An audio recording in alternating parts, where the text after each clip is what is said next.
चलिए स्टार्ट करते हैं पार्टनरशिप क्लास 1।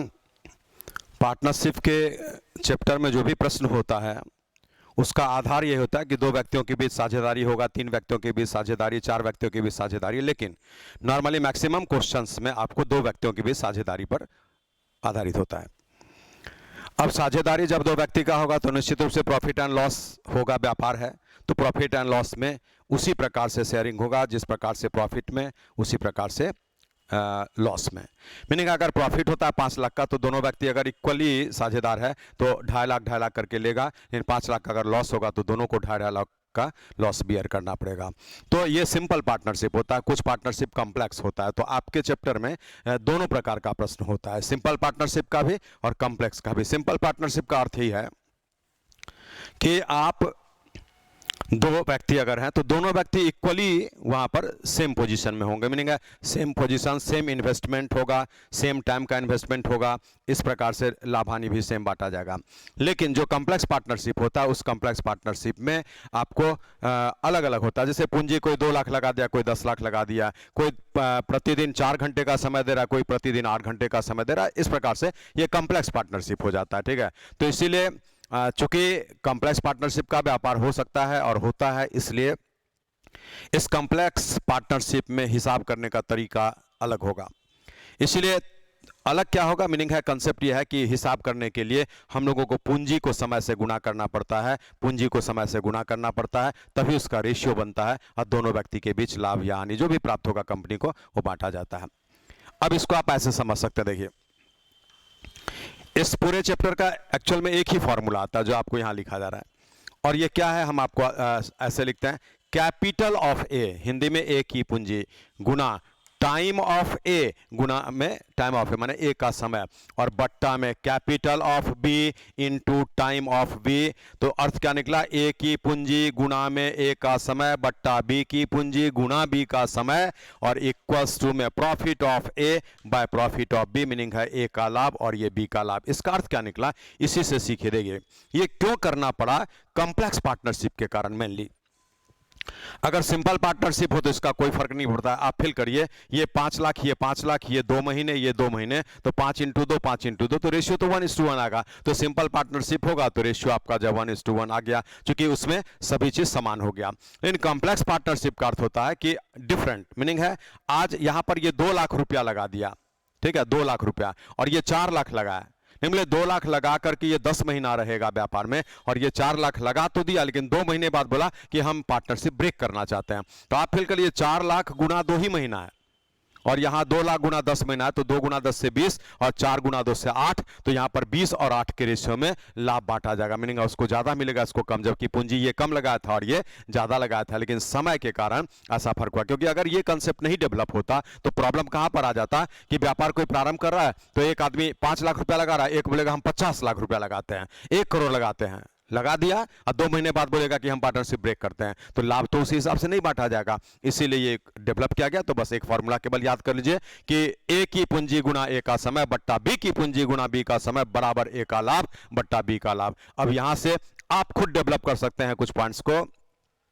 बोले अगर पूरे प्रश्न में समय दोनों के लिए सेम रहे, 2 पार्टनर्स है और समय दोनों के लिए सेम रहेगा, तो हम उसको मेंशन ही नहीं करेंगे। क्यों? क्योंकि यहां 10 महीना, यहां 10 महीना, तो कैंसिल हो जाएगा। तो याद कर लीजिए कि टाइम अगर इक्वल होगा, इन्वेस्टमेंट का टाइम अगर इक्वल होगा तो आप उसको यूज नहीं करेंगे, लेकिन इन्वेस्टमेंट का टाइम अगर अनइक्वल होगा, ये 5 महीना, ये 12 महीना, तो यूज करना ही पड़ेगा। ये दिमाग में बैठा लीजिए। और पूंजी और समय को ऑलवेज गुना करना है, ये दिमाग में रख लीजिए। ठीक है, पूंजी समय को ऑलवेज गुना करना है। ए की पूंजी ए का समय गुना होगा, बी की पूंजी बी का समय गुना होगा, और उसी रेशियो में पेमेंट बांटा जाएगा। इसका अर्थ क्या निकला कि पार्टनरशिप के बारे में अगर हम सोचें तो ये chapter completely based on ratio हो गया। इसलिए ये दिमाग में बैठा लीजिए कि आपका ये रेशियो पर आधारित चैप्टर है, और कंसेप्ट इसका इनिशियली आपको दिया जा चुका है। ए की पूंजी गुना ए का समय बट्टा बी की पूंजी गुना बी का समय, और इसी हिसाब से आप पूरे चैप्टर को डील करेंगे। अगर 3 व्यक्ति होगा, आप में से कुछ के मन में अगर 3 व्यक्ति होगा तो क्या करेंगे, तो लिखने का तरीका बदल देंगे, ये बट्टा ये ऐसे नहीं लिखते हैं। सिंपली इसको क्या करेंगे, यहां पर ए की पूंजी गुना ए का समय रेशियो, बी की पूंजी गुना बी का समय रेशियो, सी की पूंजी गुना सी का समय, बस यही आधार होगा। जो आएगा उसी रेशियो में एबीसी के बीच में लाभ या हानि को बांटा जाएगा। चलिए अब स्टार्ट करते हैं क्वेश्चन 1 से। क्वेश्चन 1 को जब लेंगे तो निश्चित रूप से आपको जो बात हम बोले हैं वो और दिखेगा, विजिबल होगा, समझ में ज्यादा आने लगेगा। फिर बोला ए 50,000 रुपए की पूंजी निवेश करके एक व्यापार शुरू करता है और 3 महीने के बाद भी 70,000 रुपया निवेश करके उस व्यापार में शामिल हो जाता है। ज्ञात करें कि वर्ष के अंत में लाभ किस अनुपात में बांटा जाएगा। तो देखिए आज जितना भी प्रश्न आपको होगा उसमें नॉर्मली बता रहे हैं एक वर्ष के अंत में, वर्ष के अंत में, वर्ष के अंत में, ऐसा ही ज्यादा प्रश्न में मिलेगा। कभी बार 2 वर्ष का अंत भी हो सकता है, कभी बार 3 वर्ष का भी अंत हो सकता है, तो जो भी होगा, लेकिन वर्ष के अंत में पर ज्यादा क्वेश्चन आपको होगा। तो उसको हम लोग ईयर्स में मंथ्स में बदल देते हैं। एक वर्ष बराबर में 12 महीना, ये आपका 12 मंथ्स हो गया।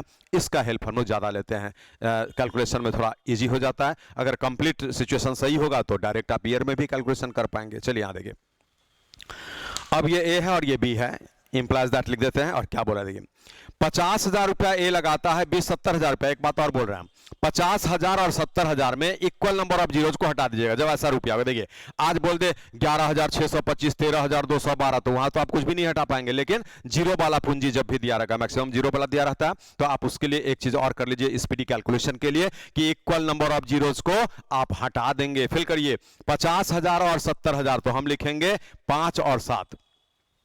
क्यों? क्योंकि आप अगर इसको 50,000 ऐसे लिखते हैं, ये 70,000 लिखते हैं, ऐसे 70,000 लिखते हैं, तो लिखने में टाइम गया, आपका इंक बर्बाद हुआ, मेरा चौक बर्बाद हुआ, फिर उसको तो काटना ही पड़ेगा ना। इसलिए यहां से सीख लीजिए कि ऐसे सिचुएशन में हम लोग क्या करेंगे, इक्वल नंबर ऑफ जीरोस को हटाकर ही लिखा करेंगे। चलिए अब यहां पर बोला कि ये बी जो है 70,000 रुपया निवेश करता है 3 महीने के बाद और वर्ष के अंत में हिसाब। बोलिए ये अकेला व्यापार प्रारंभ किया था तो उसका पूंजी तो पूरे 12 महीने तक रहेगा, लेकिन ये बी जो है 3 महीने बाद आया, तो ये पहला क्वेश्चन है, हम स्पष्ट लिख कर दिखा रहे हैं, ये 12 माइनस 3 मीनिंग है इसका पूंजी 9 ही महीने तक रहेगा। ये आप खुद से कैलकुलेट कर लीजिए। और तब यहां पर ए की पूंजी गुना ए का समय बट्टा बी की पूंजी गुना बी का समय, इसी रेशियो में लाभ हानि बांटा जाएगा। तो ये क्या बन रहा है, फिल करिए। यहां पर 9 है, 3 से 4 बार में कटेगा और 3 से 3 बार में, 3 से 4 बार में और 3 से 3 बार में, तो ये 20 और ये 21 बन जा रहा है। तो यही रेशियो 20-21 का आपको आ रहा है। तो आपसे क्वेश्चन बोला इसको रेशियो में बताइए, तो हम ये उत्तर दे देंगे। आज ये जो बट्टा में लिखा हुआ है, कोई मैंडेटरी सिचुएशन यहाँ पर नहीं है कि आप जो है इसको इसी प्रकार से लिखेंगे। तो इसको लिखने का तरीका थोड़ा हम चेंज करके फिर से एक बार दिखा रहे हैं।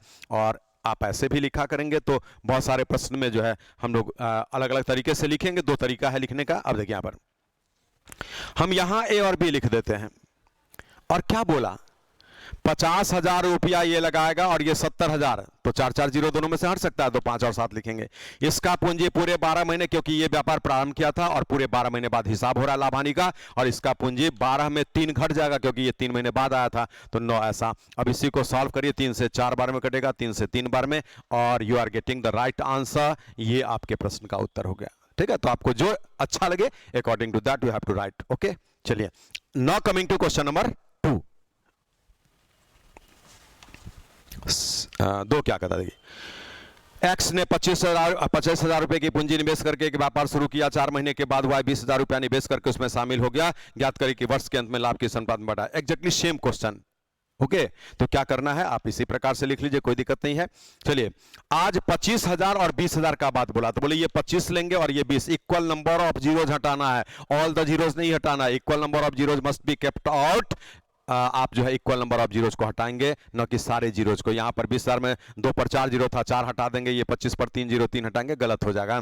इसलिए क्या है, equal number of zeros must be cancelled, kept out. Okay, अब यहां पर 25 रुपया, ये 20 रुपया लगा तो दिया है, लेकिन बोले ये व्यापार प्रारंभ किया था और 1 वर्ष के बाद बोला तो 12 महीना, और ये जो है क्वेश्चन बोल रहा है कि 4 महीने के बाद आया था। तो बोले 12 में 4 घटा के सीधे लिख रहे हैं। यहां पर जिनको दिक्कत हो ब्रैकेट में आप ऐसा लिख सकते हैं 12 और माइनस में 4, लेकिन जिनको दिक्कत ना हो वो सीधे यहां पर लिखेंगे 8 भरवली घटाते हुए।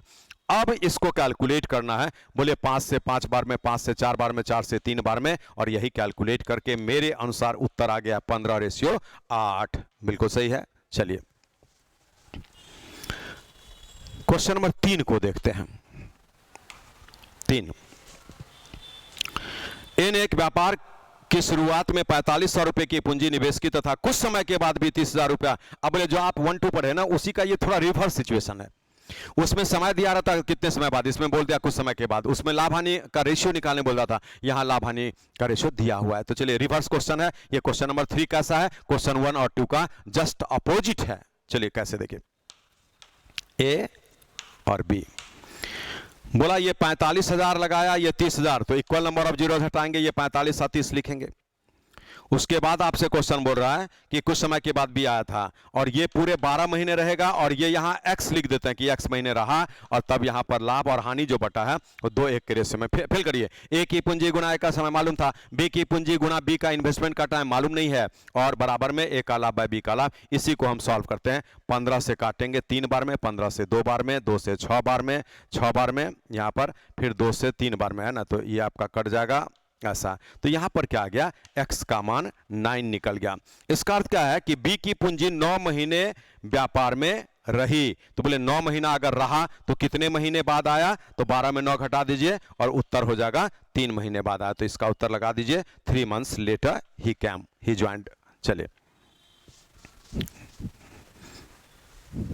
क्वेश्चन नंबर 4 को देखते हैं। 4 बोला x और y एक व्यापार में क्रमशः 5:6 के अनुपात में पूंजी निवेश किया। तो चलिए x और y है और 5:6 के रेशियो में पूंजी निवेश कर दिया, ये 5:6 तो लिख देते हैं। और उसके बाद क्या किया, देखिए 8 महीने के बाद x ने अपनी निवेशित पूंजी वापस निकाली। देखिए x 8 महीने बाद पूरा पैसा वापस ले जाता है, x का पूंजी तो 8 ही महीने तक इन्वेस्ट रहा। उसके बाद देखिए पूरी पूंजी वापस निकाली और उसे 5:9 के अनुपात में लाभ प्राप्त हुआ। यहाँ लाभ का रेशियो दिया 5:9 का, और आपसे पूछेगा कि y कितने महीने तक व्यापार में शामिल रहा। क्या बोला, वाई ने अपनी पूंजी कितने समय के लिए निवेश की, माने जो निकलेगा वही उत्तर होगा। कितने, यहाँ 2 चीज हो जाए, कितने महीने बाद आया, तो 12 महीने का व्यापार अगर रहेगा तो 12 में घटेगा, ये तो 8 ही दिख रहा है। अब यहां से हम लोग कैलकुलेट करते हैं वाई का मान, तो कैसे निकलेगा उसको फिल करिए। ये 5 कटेगा 2 से 3 बार में, 2 से 4 बार में, और 3 से ये कटेगा 3 बार में, तो 12। मीनिंग है आपको सीधा निकल गया कि वाई की पूंजी 12 महीने तक व्यापार में लगी रही। तो यही 12 महीना आपके प्रश्न का उत्तर ऑप्शन ए में दिख रहा है। तो बहुत सिंपल टॉपिक है, और इस चैप्टर से एक क्वेश्चन नॉर्मली पूछा जाता है, ये भी दिमाग में रखना है। पार्टनरशिप से कितने क्वेश्चन, तो एक क्वेश्चन नॉर्मली पूछा जाता है। अब रेशियो पर आधारित चैप्टर है, हर प्रश्न में प्राय रेशियो आएगा। तो चलिए अब आते हैं क्वेश्चन नंबर 5 पर। 5 क्या कहता है, x और y एक व्यापार में क्रमशः 7:9 के अनुपात में पूंजी लगाता है। ये x और y है, 7:9 में पूंजी इन्वेस्ट कर दिया है, और 8 महीने के बाद x ने अपनी निवेशित पूंजी वापस ले ली। ये 8 महीने बाद वापस ले लिया है, और उसके बाद क्वेश्चन बोल रहा है कि निकाली, तब दोनों को लाभ 8:9 के अनुपात में प्राप्त होता है। अब यहाँ पर फिल करिए, क्या बोला, अपनी निवेशित पूंजी वापस निकाल ली तथा उन दोनों को 8:9 के अनुपात में लाभ प्राप्त हुआ। ये 8:9 के रेशियो में लाभ प्राप्त हुआ है। आपसे क्वेश्चन बोला ज्ञात करें कि वाई ने अपनी पूंजी कितने समय के लिए निवेशित की। एग्जैक्टली सेम क्वेश्चन है, ये वाई का मान आपको निकालना है, तो यहां से कैंसिल कर देंगे, तो वाई बराबर में 7 महीना, और यही 7 महीना आपके प्रश्न का उत्तर हो गया। तो 7 मंथ्स ये भी रहा जो इसका उत्तर है। तो चलिए कोई दिक्कत नहीं है, हम 5 नंबर को भी सॉल्व कर लिए, बिल्कुल सेम क्वेश्चन था। अब आते हैं क्वेश्चन नंबर 6 पर। 6 क्या कहता है, देखिए बोला ए ने 42,000 रुपया निवेश करके व्यापार शुरू किया। कुछ महीने के बाद भी उसमें 49,000 रुपया निवेश करके शामिल हो गया।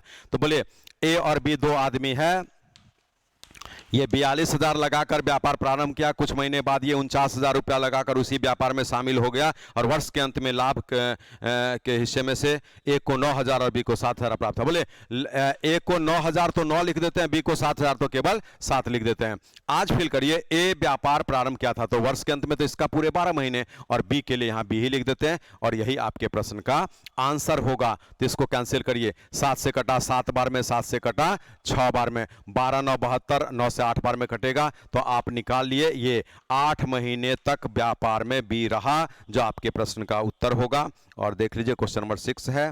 तो अब क्या पूछा है, बी कितने महीने बाद व्यापार में आया। तो बोले पूछता कितने महीने तक रहा, तो यही 8 उत्तर होता। बोला कितने महीने बाद आया, तो 12 में 8 को आप घटा देंगे, तो यहां पर आ गया 4 महीने बाद आया, जो आपके प्रश्न का उत्तर होगा। ऑप्शन बी में दिख रहा है। तो चलिए यहां पर 2 चीज पूछा जाता है, तो कभी पूछता है कितने महीने तक वो व्यापार में रहा, और कभी बोलता है कि कितने महीने बाद आया, तो सोचकर आंसर देना है। चलिए फिर बोला 7 नंबर में, किसी व्यापार को शुरू करने के लिए जितने पूंजी की आवश्यकता है उसका 30% ए ने, 2/5 भाग बी ने, और शेष पूंजी सी ने निवेश की। बोले अगर यहां पर हम परसेंट में डिजिट को सही पाते हैं तो परसेंट में भी लिख सकते हैं, नहीं तो फ्रैक्शन में जाएंगे। आज बोलिए ए लगा दिया है 30% पूंजी, बी लगा दिया है 2/5, बोले 2/5 को परसेंट में बदलेंगे तो 40% आएगा, ये 40 हो गया, तो बी लगा दिया है 40%। बोले ये 30 40 70 हो गया, तो 100 में 70 घटेगा तो बचा 30, जो लगा दिया सी। तो बोले आज डायरेक्ट नहीं बोल रहा, थोड़ा घुमा कर बोलना चाहे, कोई दिक्कत नहीं है, हम लोग बात को समझे। ए 30% लगा, बी 40%, और 30 40 70 100 में घटा करके 70 से 30 आ जाएगा, ये सी लगा दिया शेष पूंजी। अब क्वेश्चन बोला कि यदि वर्ष के अंत में कुल 4000 रुपये का लाभ प्राप्त हुआ हो, ये पहले तो रेशियो बना लीजिए यहां से, तो रेशियो कैसा है 3 4 और 3। बोलिए वर्ष के अंत में बोला सभी के लिए कॉमनली, कहीं कोई परिवर्तन नहीं है, मीनिंग तीनों इस प्रकार से पूंजी लगा और वर्ष के अंत में हिसाब हो रहा है, मीनिंग सबका पूंजी 12-12 महीने तक लगा रहा व्यापार में, इसलिए सेम समय के कारण समय को यहां पर गुना नहीं किया गया है। ठीक है, तो चलिए आज 12-12 गुना भी होगा तो क्या होगा, कट जाएगा, तो बाद में तो यही रेशियो बचेगा, इसलिए इक्वल टाइम अगर होता है तो यू में कैंसिल, उसको हम लोग कैंसिल कर सकते हैं। अब आइए, यदि वर्ष के अंत में कुल 4000 रुपये का लाभ प्राप्त, बोले 4000 का प्रॉफिट हुआ व्यापार में, जो उसके द्वारा लगाए गए पूंजी का 20% है। बोले ये पूंजी का 20% अगर 4000 रुपया है, तो अगर 100% निकालेंगे तो ये 20000 रुपया निकलेगा, तो यही आपका टोटल पूंजी हो गया, ये कुल पूंजी हो गया, ये कुल पूंजी। मीनिंग है उसका इन्वेस्टमेंट कितना था, तीनों मिला करके 20000 रुपया, और उसी से प्रॉफिट बना था उसको 4000 रुपया एक साल में, ये आप यहां पर निकालिए। अब यहां पर 20% ऑफ टोटल बराबर में ये, और टोटल बराबर निकालिए तो भी हम 100 पर ऐसे लिख दिए। अब यहां से कैलकुलेट करते हैं, तो बोला सी ने उस व्यापार में कितना पूंजी निवेश किया। बोले सी कितना लगा है, 3 इकाई, 3 3 6 4 10 गुना टोटल पूंजी 20000, तो यहां से 10 से 2 तो आपका 6000, यही जो निकला ये आपके प्रश्न का आंसर होगा, और 6000 रुपया ऑप्शन सी में दिख रहा है, बिल्कुल करेक्ट आंसर है। ठीक है, तो चलिए हम आते हैं अगले प्रश्न को लेकर, ये हो गया 7 नंबर। अब आइए 8 नंबर पर। 8 नंबर क्या कहता है, 13,950 रुपए की राशि को ए बी और सी के बीच इस प्रकार बांटा गया कि बी का हिस्सा ए के हिस्से का दुगुना तथा सी का हिस्सा बी के दुगुने हिस्से से 50 रुपया कम। अब देखिए यहां पर कंसेप्ट ये आ रहा है कि आज ए बी सी मिला करके 13,950 रुपया इन्वेस्ट किया है, और बोला है कि बी का हिस्सा ए के हिस्से का दुगुना है, तो बी का हिस्सा ए के हिस्से का दुगुना, तो ये तो लिख दिए, ए का अगर x होगा तो बी का 2x होगा, और सी का हिस्सा बी के दुगुने हिस्से से 50 कम, सी का हिस्सा बी के दुगुने, बोले इसका डबल ऐसा 4x, और इससे 50 कम, और यही बराबर में 13,950। हम इसको आगे बढ़ाएंगे तो ये 4x है, ठीक है, 2 6 1 7x, अब बराबर में 50 जोड़ेंगे उसमें तो 14000, x का मान निकल जाएगा 2000। What has been demanded by the question, this is A का हिस्सा क्या है, तो बोले ए का हिस्सा कितना है, x है, तो ये तो x है, यही आपके प्रश्न का आंसर है, ये ए हो गया। अब 2000 x का मान निकला, और वही आपका जो है ए का हिस्सा होना चाहिए, बिल्कुल सही आ चुका है, यही ए है, उतार लीजिए x से। ये आप जो है आराम से फिर एक बार मेरे बात को याद करिए आप, कि पूरे इस प्रश्न में क्या बोले थे, या तो रेशियो सिंगल, या तो रेशियो डबल, ठीक है, और या तो इक्वेशन। तो सिंगल रेशियो का प्रश्न आप पढ़ रहे थे, आया था अभी तक, उसके बाद में क्या है ऐसा, तो इसलिए इस प्रकार से हम लोग कैलकुलेट करते हैं, ये इक्वेशन पर आधारित जिसमें क्वेश्चन हो गया। आगे हम बढ़ते हैं 9 नंबर को लेकर। तो पार्टनरशिप के सारे प्रश्न में ऑलमोस्ट आपसे बोला गया है कि रेशियो आएगा, ठीक है, रेशियो नहीं आया तो इक्वेशन आ गया, उस हिसाब से देखना है। ए और बी क्रमशः 1,85,000 रुपया और 2,25,000 रुपए की पूंजी निवेश करके व्यापार शुरू करता है। बी ने 9,000 रुपए का लाभ प्राप्त किया, तो ज्ञात करें कि व्यापार का कुल लाभ कितना है। बहुत सिंपल क्वेश्चन है, रेशियो पर आधारित है।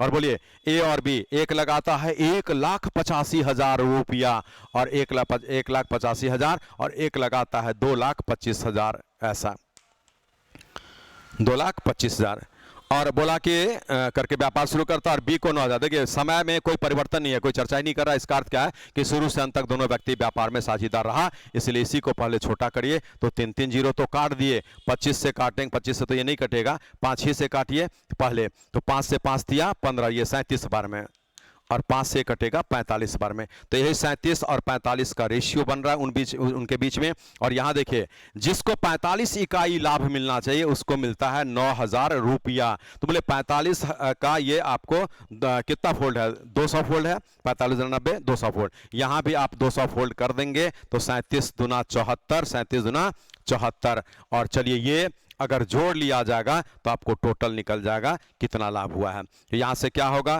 तो पहले तो 400 और ये 16, मीनिंग आपके प्रश्न का उत्तर आ गया 16,400, बिल्कुल सही। लेकिन बट हम लोग ये काम नहीं करेंगे। सीधा क्या हिसाब है कि 45 इकाई अगर आपको 9,000 के बराबर है तो यहां एक इकाई 2,000 के बराबर, और ये एक ही बार जोड़िए 5 7 12 और 4 3 7 1 8 हो गया, ये 82 इकाई है। और 82 इकाई का मान 1,64,000 खुद आ जाएगा, 16,400 सॉरी। तो ये जो निकला ये आपका उत्तर है। इसीलिए आप वो काम नहीं करके ये काम किया करेंगे, ज्यादा बेटर होगा, ठीक है। तो चलिए now coming to question number 10, coming to question number 10। चलिए, ए ने 50,000 रुपए के निवेश के साथ एक व्यापार शुरू किया। 6 महीने के पश्चात भी 75,000 रुपया लेकर व्यापार में शामिल हुआ और इसके 6 महीने बाद ही 1,25,000 रुपए लेकर व्यापार में शामिल हुआ। 2 वर्ष के पश्चात, देखिए आपसे बोले थे कि समय 1 वर्ष ज्यादा प्रश्न में होगा, कभी कभार 2 वर्ष भी आएगा, ठीक है, कभी 4 वर्ष भी हो सकता है। एबीसी के बीच में लाभांश का अनुपात क्या होगा, तो फिल करिए। आज यहां पर 3 व्यक्ति है, ए, ये बी और ये सी। और क्या बोला कि ए 50,000 रुपया लगा करके व्यापार शुरू किया। तो चलिए ये 50 लगा दिया। बोला कि इसके 6 महीने पश्चात भी 75 लेकर आ गया, ये 6 महीने बाद आया 75 लेकर के, और उसके भी 6 महीने बाद ये 1,25,000 रुपया, मीनिंग है 125। तो बोलिए इसका पूंजी तो पूरे 12 महीने तक है, ये 6 महीने बाद आया था, है ना, क्या बोला है 2 साल बोल रहा है, सॉरी अंत में पढ़िए 2 साल का हिसाब है। तो इसका पूंजी पूरे 24 महीने हो गया, ठीक है। और 6 महीने बाद आया तो ये 18 हो गया, और इसके भी 6 महीने बाद, तो 18 में 6 घटाइए तो यहां पर 12 हो गया। मीनिंग है you must be getting the right ratio of their profits. Okay, यहां से आप कैंसिल करेंगे, 25 से 2 बार में, 25 से 3 बार में, 25 से 5 बार में। अब यहां से ये 3 कटेगा, यहां से 3 8 बार में कटेगा, और यहां से 12 3 से 4 बार में कटेगा। अब इसको आप गुना कर सकते हैं, अभी भी कट रहा है, 2 से 2 बार में ये 2 कट जाएगा, और यहां पर 9। अब इसको मिला लीजिए तो ये 8 है, ये 9 है, और ये 10 है। मेरे ख्याल से तो यही 8 9 10 आएगा, बिल्कुल सही आ भी चुका है। तो ये आपके प्रश्न का उत्तर। कुछ नहीं है पूरे चैप्टर में, बोलिए क्वेश्चन तो बिल्कुल अलग तरीके का अभी लगा है ऐसा, लेकिन क्वेश्चन में थीम तो वही रह गया ना, इसलिए क्वेश्चन में कोई नयापन नहीं है। बस एबीसी 3 व्यक्ति है और 1 साल की जगह 2 साल बोल दिया। आपको करना क्या है ऑल द टाइम, तो ए की पूंजी गुना ए का समय, बी की पूंजी गुना बी का समय, सी की पूंजी गुना सी का समय। That is the backbone of this chapter, ठीक है। बैकबोन बोलिए, इसी के हिसाब से पूरे चैप्टर को बना पाएंगे। रीढ़ जिसको बोलते हैं हिंदी में, तो ये पूरे चैप्टर का रीढ़ है, इसी कंसेप्ट से आपको बनाना है। चलिए हम आते हैं अगले प्रश्न पर, जो 10 नंबर के बाद में 11 नंबर है। बोला एबीसी 3 साझेदार 48,000 रुपए की समान पूंजी निवेश करके एक व्यापार शुरू किया, लेकिन ये 6 महीने बाद, बी 10 महीने बाद और सी 12 महीने बाद व्यापार से अलग हो जाते हैं। यदि कुल लाभ 5250 रुपया हो तो एबीसी का ऐसा। बोले आज समय अलग अलग है लेकिन पूंजी तीनों के लिए सेम है, तो आप पूंजी मेंशन ही मत करिए, वो उसको हम दिखाएंगे बिना लिखे हुए। पूंजी मेंशन मत करिए। ए 6 ही महीने तक रहा, बी 10 महीने तक रहा और सी 12 महीने तक रहा, जो क्वेश्चन आपसे बोल रहा है, ठीक है। तो आज इसी के रेशियो में आप लाभ को बांट देंगे, ऐसा होगा। 2 से काट दिए हैं। अब आपसे क्या बोला है, तो बोल रहा है कि ए बी सी का हिस्सा कितना कितना होगा, तीनों का निकालना है। फिर करिए 6 3 9, 6 5 11 3 14। आज 14 इकाई का मान 5250 दिया है, इससे एक इकाई का मान निकालिए, तो 14 तिया 42 105, 14 7 98 70 14 5, ऐसा।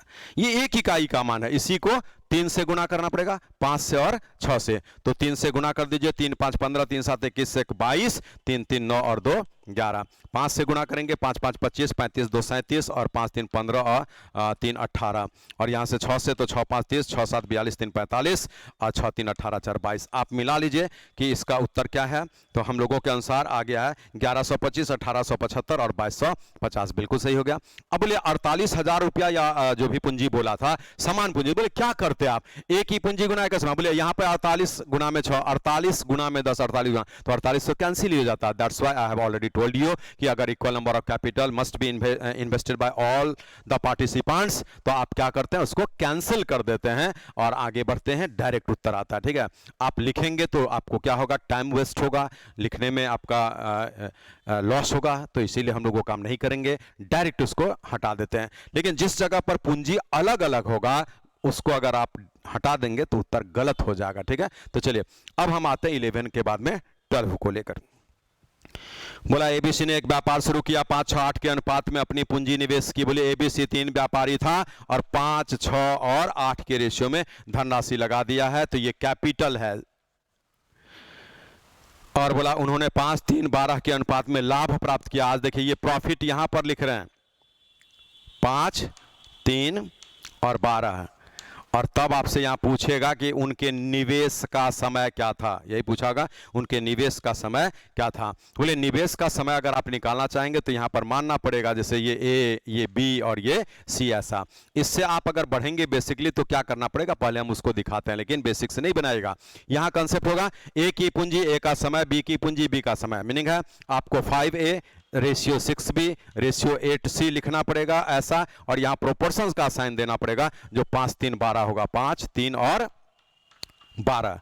तब क्या करना पड़ेगा, तो 5A और बाय में 6B लेंगे तो यहां से 5 बट्टा में 3 लेना पड़ेगा। इससे आपको जो है ना A बट्टा B निकल जाएगा, मीनिंग है A और B का रेशियो निकल जाएगा। तो 5, 5 2 कटेगा, 3 या 2 तो 1 बट्टा 2 ऐसा कुछ आ गया। देख लीजिए 5, 5 कटेगा, A बाय B लेना है, 3 से 2 बार में कटेगा तो यहां से आपका 2 बट्टा 1, 2 बट्टा 1 साधा रहा है 2/1। ठीक है, अब यहां से देखिए इसको हम लोग कैलकुलेट करते हैं तो 5 दूना 10 और ये आपका 6 2 से। ठीक है, उसी प्रकार एक बार क्या करेंगे बी और सी के बीच में, तो 6B और 8C, 6B 8C तो 3 बट्टा 12। इससे B बाय C आप निकाल लीजिए तो क्या हो जाएगा, 3 से 4 बार में, 4 से 2 बार में, 2 से 3 बार में, 3 बट्टा 1 मीनिंग उधर जाएगा तो 1 बट्टा 3। अब इससे क्या करना पड़ेगा, ABC के बीच रेशियो लेना पड़ेगा, ABC के बीच ये आपका 2 1 है और यहां पर 1 3 है ऐसा, तो इससे रेशियो बनेगा जो आ जाएगा 2 1 और 3। मीनिंग है यही 2 1 3 इस प्रश्न का आंसर होना चाहिए। पहले मिला लीजिए, ऑप्शन ए में दिख रहा है 2 1 3। बोले आप इतना काम करेंगे, this is called basic method, इससे नहीं बनाइएगा, आपका टाइम कितना लगेगा हम शो कर दिए। तो इसलिए कंसेप्ट रहना चाहिए, वही दिखाए हैं, लेकिन कंपटीशन पास करने के लिए कंसेप्ट के साथ साथ में कुछ अलग बाकी छात्रों से थोड़ा आपको अपने आप को अलग कर लेना है, और बाकी छात्रों से जैसे अपने आप को थोड़ा अलग करेंगे तो निश्चित रूप से आपका स्कोर ज्यादा होगा। तो चलिए अब अपने आप को अलग आप कैसे करेंगे, उसके लिए क्या यहां पर सोच डेवलप करना पड़ेगा, उसको ध्यान से सुनेंगे। Listen to me carefully. से क्या करना पड़ेगा, हम लोग डायरेक्ट उत्तर देंगे, क्वेश्चन को समझ चुके हैं, बस उत्तर देना है। देखिए अब बोले यही गुना करके ये आता है, ये गुना करके ये आता है, यहां गुना करके ये आता है। तो फिल करिए कि आज हम लोग क्या करेंगे, इस 5 को जो है ना यहां पर ये जो 5 है उससे कैंसिल करते हैं। ठीक है, तो बोले इस 5 को हम सर्किल और ये बॉक्स लेकर दिखाते हैं, ज्यादा बेटर होगा।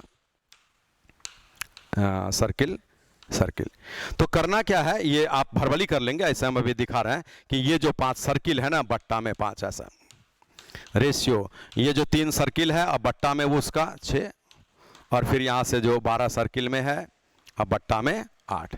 इसको जब छोटा करते हैं तो ये ऐसा दिखता है, और 4 से आपका 3 और फिर 2 ऐसा, और इसी को जब फिर प्लेन रेशियो में बदलेंगे तो यहाँ पर 2, यहाँ पर 1 और यहाँ पर 3, जो आपके प्रश्न का उत्तर हो जाता है। ये उत्तर आपको दिए थे 2 अनुपात 1 अनुपात 3। तो देखिए ये आपको हम लिख के दिखा रहे हैं, लेकिन लिखने का कोई रिक्वायरमेंट है, रफ में केवल क्या लिखना है वो समझा रहे हैं। देखिए ये तो डिटेल्स आप नोट कर लेंगे। ठीक है, तो ट्रिकी अप्रोच में ऐसे, ये आपका ट्रिकी अप्रोच का कंसेप्ट हो गया। करना क्या, देखिए सीधे कि आपको याद ये रखना कि इसको उससे भाग देना है। तो बोले इस 5 को उस 5 से तो 1 लिखेंगे, इस 3 को 6 से भाग देंगे तो 1 बट्टा 2 हो गया, और इस 12 को 8 से तो 3/2 हो गया, और तब इसको छोटा कर लीजिएगा और आपके प्रश्न का उत्तर हो गया। मीनिंग है आप ऐसे डील करिएगा, ये यहाँ टिक लगा दिए, ऐसे डील करिएगा, बिल्कुल ईजी होगा। तो चलिए इस प्रकार से हम लोग जो है ना क्वेश्चन नंबर 12 को भी सॉल्व कर लिए हैं, और आज पार्टनरशिप के पहले क्लास का ये लास्ट क्वेश्चन 12 नंबर तक हम लोग सॉल्व किए हैं। चलिए जो भी छात्र इसको वॉच कर रहे हैं, निश्चित रूप से आप सभी अपने प्रयास को बना करके रखिएगा।